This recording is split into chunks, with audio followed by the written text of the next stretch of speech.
tienen manchas como esta, simplemente alzo el reloj, comienzo a fregar como la vería. O sea, solo a fregar. Si el piso estuviera súper manchado. Y lo hago hasta que desaparezca el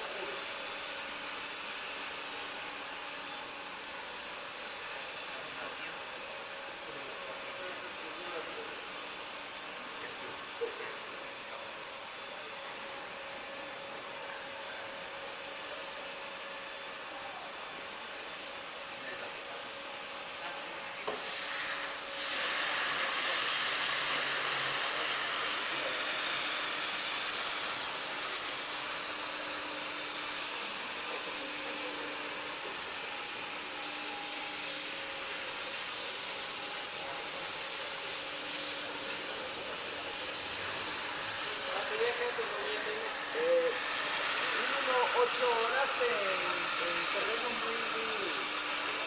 muy adversos. En este puede durar 24